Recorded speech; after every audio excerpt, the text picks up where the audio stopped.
Okay, we're here. Matt Hooper, first time here on the Leg Sports. We're here to talk about some Ohio State Penn State action. Number 3 Buckeyes, number 18 Penn State.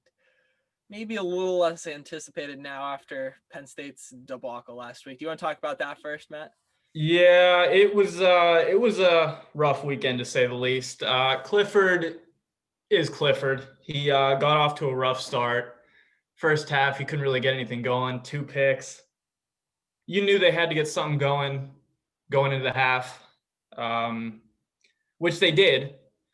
They Clifford went alive. He had like 300 all-purpose yards in the second half alone, which is absolutely insane. But obviously, wasn't enough to get it done against who I believe to be a very decent Indiana team. I agree with you. I said that earlier in the week that Indiana was good. That even if Penn State loses, it's not a bad loss as people think it is. Plus, it's the same thing every year with Penn State and Indiana. It's always close, no matter where Indiana's at or where Penn State's at. I don't know what it is, but that's what I've seen every year. And honestly, I think Indiana could very well be a top 25 team. It's just that they always get stuck with Penn State and Ohio State every year, and Yeah. they lose every year. Yeah, they have 3 or 4 losses usually just written into their schedule, but now they're a step better, can hang with us. Definitely. I'll be interested to see how the rest of their season goes for sure. Yeah. Ohio State, obviously, a bit of a better start. Didn't look perfect in the first half. I mean, losing at points to Nebraska isn't great. This Nebraska team might be better. I don't really know how to judge them, but I think we're pretty darn good this year. I like where Ohio State's at. I love Justin Fields. I think this is it's a win or bust year for us, no doubt. It's is Ohio State ever bad is really the question here. This team's a lot better. This is the best QB we've ever had. It's definitely no Dwayne Haskins, JT Barrett type guy. This guy's the real deal. The defense is the biggest weakness. Last year we leaned on the defense so much. Now it's the offense is going to have to win us games again. That's fair. I think same as every year, our defense is our strong suit. The loss of Micah Parsons because of the draft is huge, but it is what it is. We got guys, we got depth. It'll work one way or another. Do you think this is like a big year for Penn State, or is this more of a rebuilding year? I don't want to call it a rebuilding year because we have the tools to be a very good team. It just so happens that we lost 3 of our best players before week 1 even happened. Yeah. So now, like Journey Brown, Noah Kane, 1 and 2 running backs, and then Micah Parsons, easily one of the best defensive ends in college football, gone. And it's just like, what happened? Mm-hmm. Is this type of a year where it's Franklin win or go home? Like if you lose to Ohio State this year, maybe lose another game. Is this it for James Franklin, or do you guys keep going with him? I think they're going to stick with him. They have to. He's indented a culture into Penn State that they haven't seen since Joe Paterno unfortunately left us. But things seem to be coming together. Yeah, that was a tough loss last week. Yeah, it puts us back to number 18. Yeah, if we lose this week, we probably will not be in the top 25. But it's a COVID year. It's okay. It's like a mulligan. I think it's either some coaches are either going to judge super harshly or not at all. It'll be like a gimme or something. Like if Harbaugh is different. He still hasn't beat Ohio State, so he still has that little monkey on his shoulder. And this Michigan team looks a lot better this year for them. Just getting off topic, but this is a winner go home year for them. They have to beat Ohio State this year, or that's about it for him.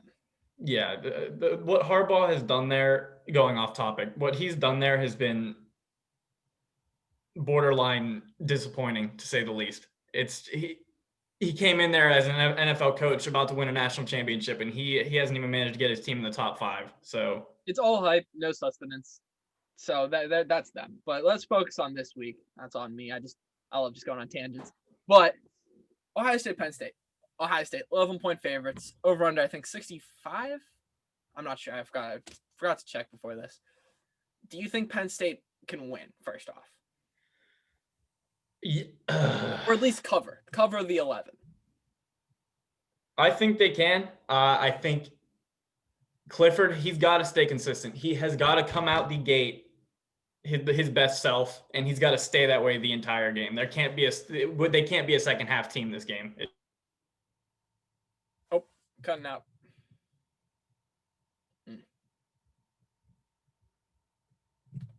Might have lost him. Gonna give it about 5 seconds, and we might actually have to cut this. Oh, You're back. Oh, I lost you there for like good 5 seconds. Okay, where was I? Just recap if you think you can win, basically. Okay, so yeah, I think we can win. Is it a very slim chance? Yes. You know, we don't have our one or two running backs, and our quarterback is anything but consistent. But we have a very good defense. I haven't paid attention much to Ohio State's defense, so I don't know how Ford's going to run against their line. But Freiermuth, he's strong as ever. Our receivers are always middle range. You know, we've had a KJ Hamler, we've had an Allen Robinson, but it's always kind of like right in the middle. Special teams hasn't been anything special since Saquon was there. It should be an interesting game, to say the least. I wouldn't be surprised if Ohio State pulls away towards the end, but they could win. All right. I think this game, it really comes down to Ohio State's defense, because I think Ohio State, they're not really going to struggle to score. We did look really bad in the run game last week. I mean, Fields looked fine when he pulled it, but Trey Sermon and Master Teague looked terrible in the run. So they've got to get going, and that has a lot to do with our O-line not getting much push for them, but that's a different story. Receivers looked great. Olave, Garrett Wilson, Fleming, and Jigba Smith. That guy is a stud. He made one of the craziest catches of the year. So we're going to be able to score. Can our defense make stops? I think we got to keep the ball out of Freiermuth's hands and make you guys work it down the sidelines. If Sean Clifford's able to get the ball to your guys' receivers, you guys will give us a huge problem. Yeah, your secondary has never been that good. I think the defensive game plan for Ohio State this week is keep the ball out of Freiermuth's hands. They're going to have someone trailing him all the time. There's going to be someone on him no matter what. Probably Pete Werner is going to be covering most of the game. Maybe Browning switching over a little if he's not blitzing. Yeah. So that's the big key there. If you guys get it down the sidelines well, because that's going to be vulnerable. We're going to be vulnerable there because we're focusing on everything else more. So stopping the run, stopping Freiermuth, giving up the sidelines. If you guys can get it out there, I think it'll be an interesting game, honestly. I agree. Honestly, I couldn't even tell you how this game's going to go. It's always a surprise with Penn State. They could show up one game, they don't the next. It's a thing.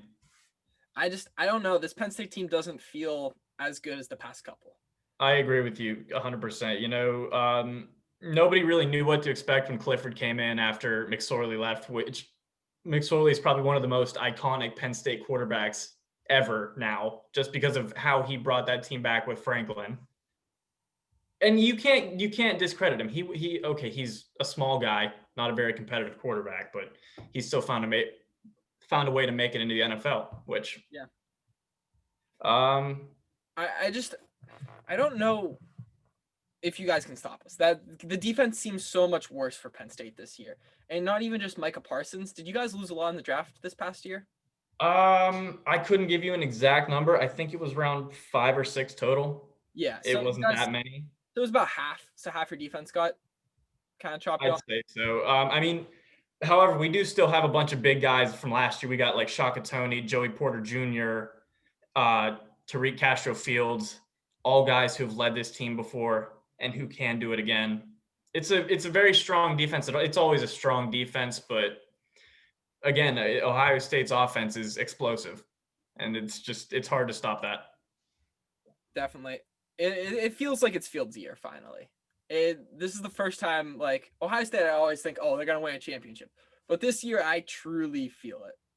That this is the Ohio State team that's got to get it done. It's only Ryan Day's second year, of course, but the Big Ten's kind of down this year. So there's no team that should really trip you up, hopefully. I'd say, honestly, I'm gonna have to agree with you, actually, 100%, because, you know, Trevor Lawrence just went down. Yeah. I don't think that Notre Dame's probably going to win that game now. Yeah, I'm not going to lie. Notre Dame's probably going to win that game. No, I think they're going to win that game. Huh? Notre Dame kind of stinks. Do they kind of stink? They kind of stink. And maybe that's just because I hate Notre Dame. But I they think kind it's of stink. Notre Dame. Yeah, so I think it's because I hate Notre Dame, but they stink. And DJ Ungalula, whatever the backup quarterback for Clemson, that dude's going to be an NFL first-round pick. He's really, really good, too. So they're replacing Trevor Lawrence with a guy I think just as good, if not better. I honestly think he's better. I don't think Trevor Lawrence is a little overrated because he plays on one of the greatest teams ever. Like those past 2 years, he's played on two of the best Clemson teams ever. I mean, his freshman year, that Clemson team, debatably the best college football team of all time. Oh, yeah, for sure. I mean, this year, it's not the same. Their D-line isn't as crazy good. They're obviously ETN's really good, and they've got no receivers, so they're not crazy. Alabama's the big question mark this year, especially without Alabama sucks. Alabama sucks. That's all I have to say. They've looked really, really good though. I'm pretty sure they've covered every game as well because I think I've picked against them every single week because I'm like, oh, they're gonna lose this one. I've never liked Alabama. I just can't. So obviously, we both think Ohio State, Penn State, probably still the two top teams in the Big Ten, and now even Indiana. Who else do you think has a shot of dethroning at winning the Big Ten? You're saying winning a Big Ten championship? I think it's going to be Penn State, Ohio State atop the East again. You know, it's how it is. It's how it's always going to be, hopefully. But then on the West is where it gets tricky because you've got all these teams who it's like the Big 12. They literally just beat up on each other. Yeah. And it's like, it could be Iowa, it could be Minnesota, it could be Wisconsin again. You don't know until like the last 2 weeks of the season. So that's why us on the East, we're all here like, oh, we know who it's going to be from week 3 or 4, but then they're still trying to figure out who's going to make it in week 11, week 12. And it's like, so I don't know. I'm going to, I'm going to predict the Big Ten championship right now. Let's hear it. And I'm guaranteeing you it's going to be right. All right. Let's hear it. Ohio State, Iowa. No. I was actually saying who Iowa lost to week 1. I'm thinking Ohio State, Purdue. I don't want to play Really? Purdue. Purdue, I think, just lucks out and sneaks into it. We've got Rutgers on our side, right? Rutgers, Maryland. Yeah. Well, Rutgers won last week. Yeah, they thumped Michigan State. Michigan State's horrible, though. So take that as it is. But Rutgers is back. Any chance I get to talk about Greg Schiano, love that man. He's like a horrible human. Don't get me wrong. But it's the Schiano man. Rutgers is back. Piscataway. I mean, that's just a cool college town name, Piscataway. So I think I've brought up Piscataway and Greg Schiano in like the past like 5 things I've recorded just because I love those two so much. But now I have a question for you, actually. Yeah, let's hear it. Why don't you think Wisconsin will make it out of the West? Well, they've got their whole COVID thing right now, so that's a huge problem for them. If they get that under control, I think Graham Mertz, I was saying that before the year, Graham Mertz is very good. He's not like a Jackie Cohn, who's not that great. Mm-hmm. They've got the potential. They are the best team in the West. It's not even close. I think they're on the same playing field as like the playoff teams even. But if they can survive this COVID scare right now where they're missing this game, then they have to play Michigan without Mertz. That's going to be problematic for them because I think Michigan's actually good and can beat them. So fair point. I'm going to retract my answer because I just realized Penn State plays Iowa, and I can't have Iowa beating Penn State. So I'm going to throw Minnesota in there. I changed my mind.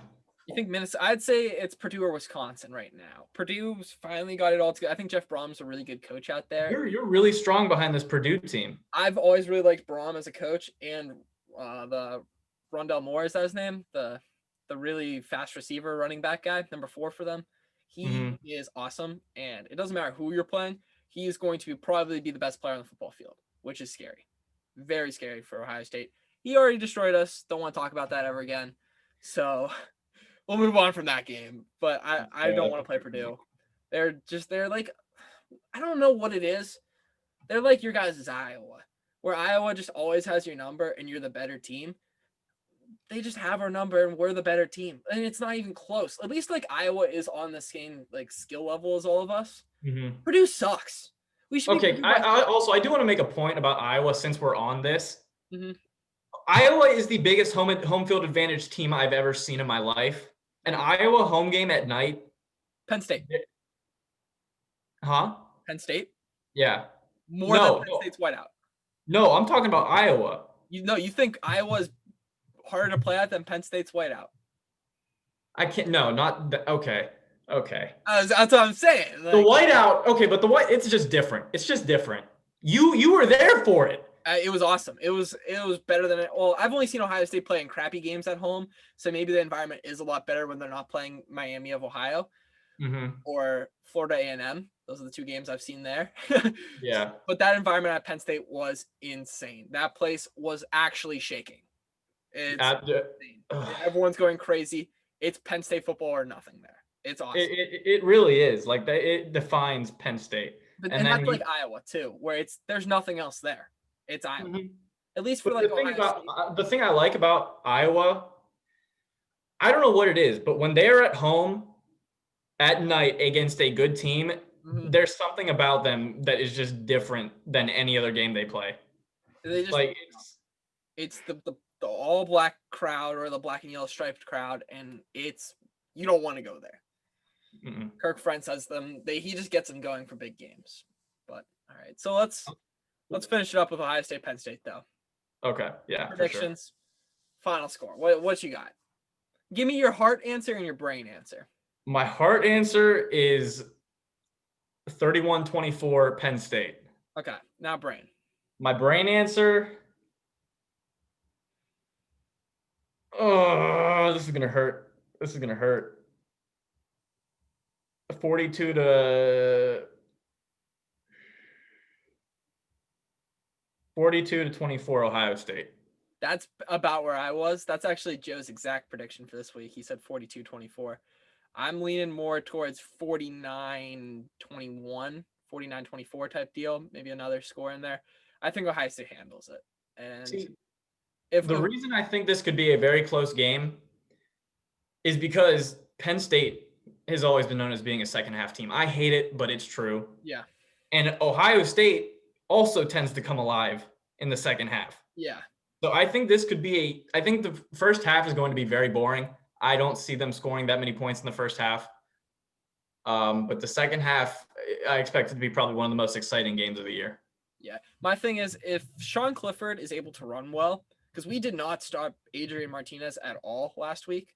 So that kind of scares me. If he's able to run, you guys will stay right in it with us. I'm nervous about our defense. Very nervous. But I think the offense is just too good, and I don't think your offense is very good. If your offense was like last year's offense or even the year before, it's a great game. I just think you guys are a step down this year. And we're a step. This is like the best Ohio State team, and I don't think this is the best Penn State team. Yeah, I agree with you there. You know, our defense, like I said before, our defense is always it's always there, but it's the offense that is never consistent. Yeah, definitely. So looks like we both got Ohio State winning. I mean, maybe you don't. Maybe deep down you're thinking maybe Penn State could eke one out. It's going to be a chance, but it could happen. Yeah. Now, I actually have a few questions for you, actually. Oh, okay. Okay, so on both sides of the ball for both teams, 3 players who we should watch out for. So I'll do Ohio State. You do Penn State. Yeah. Okay, Ohio State. Chris Olave. Chris Olave is going to be a first-round receiver this year, so watch out for him. He did get hurt last week, so if he's 100%, that's going to be problematic for Penn State. But if he's not looking perfect at the start, maybe it's because of injury. Number 2, Trey Sermon. He's got to get going on the ground for us.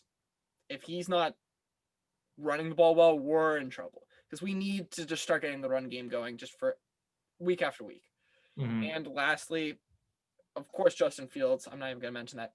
Garrett Wilson for Ohio State. He's going to be a top 10 receiver. He's going to be even better than Chris Olave. He's an NFL guy, almost ready just right now to be an NFL guy. He's going to get open. He's going to get a lot of touches. So that's what I really like for Ohio State. All right. What about you? Are we on offense or defense here? Oh, offense.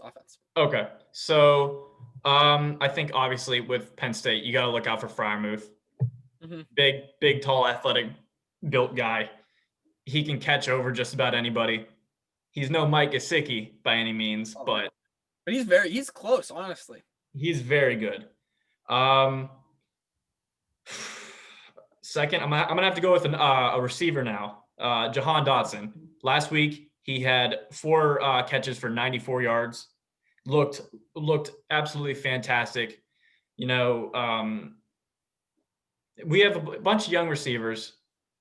Yeah. That are just they have so much potential, but we always have guys up top who kind of ruin that for the younger guys. But this kid is really something crazy. And then third, you got to go with Sean Clifford, because a good Sean Clifford could win any football game. But then you have the Clifford that showed up last week, and it can lose you any game. If he shows up like he did last week, it will be a very quick game. You think? That's my opinion. And then I'll go ahead and start on the defensive side of the ball.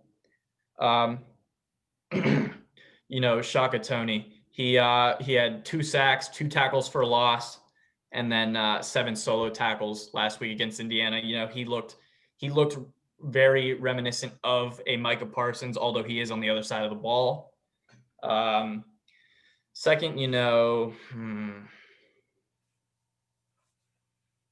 going to go with safety, Jonathan Sutherland. You know, he's always been a big guy on this Penn State team, somebody everybody's always looked up to. And it's not just because of off the field reasons. He's a very strong safety. He is able to make picks if he needs to. And he's able to he can chase just about any receiver down, from what I've seen. And then third, we'll go with Castro Fields at cornerback. You know, he'll probably be paired with whoever's on the left side of the quarterback for you guys. I'm not sure who that is. For receiver, Olave and Garrett Wilson kind of switch up, but I think Olave is usually on the left side. I think he'll probably be paired up with Olave. That should be a hell of a matchup. I'm very excited to see that.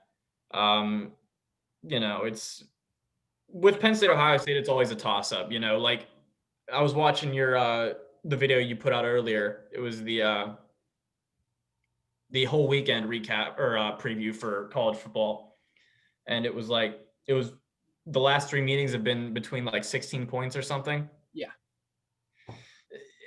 And that's like it's just insane because I've never seen these two teams this even ever. Yeah. Growing up, it was always Ohio State. But Franklin's changed it. He's made it so you guys are an elite college football team. When you can make that next step. So, beating us, you guys have to almost beat us at our own place. Coming to Ohio State and beating the Buckeyes would be that next step. It's not happening at home this year for you guys. I think we're going to control the game.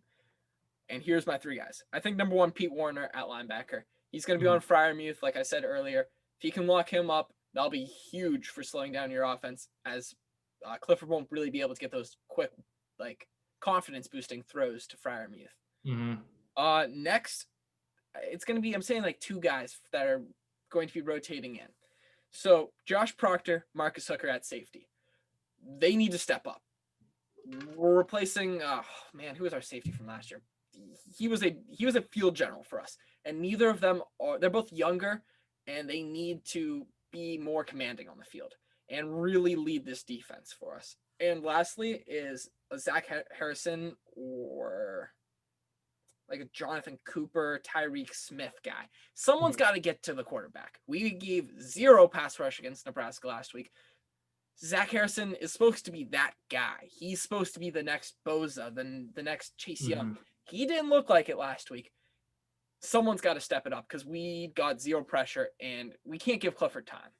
I was going to say that could be a very big problem. Clifford with time, if you get a receiver downfield, and like it's always been with Ohio State, your secondary, it's good, but it's never been really elite.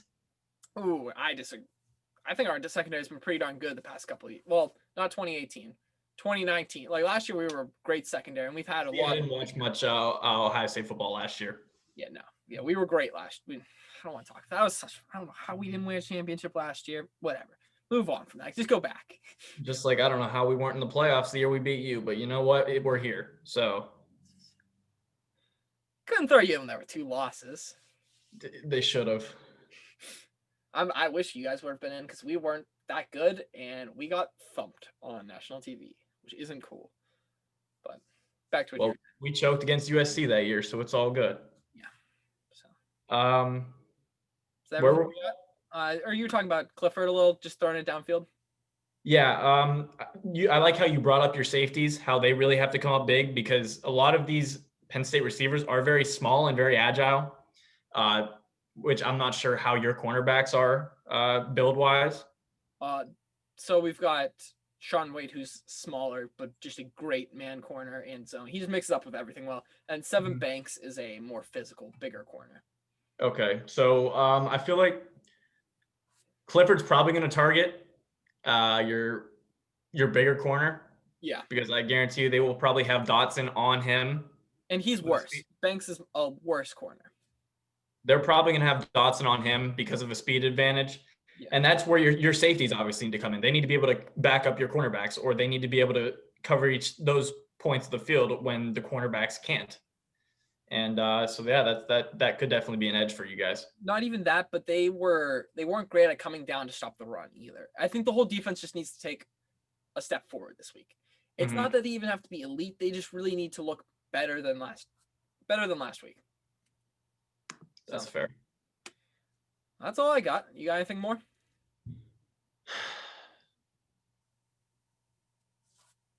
Doesn't sound like it. So, all right. Thank you guys for watching. Check us out on the Lake Sports, Twitter, Facebook, the website. This won't be a podcast or anything. This will only be on the YouTube channel. So thank you guys for watching. See you guys. Go Bucks.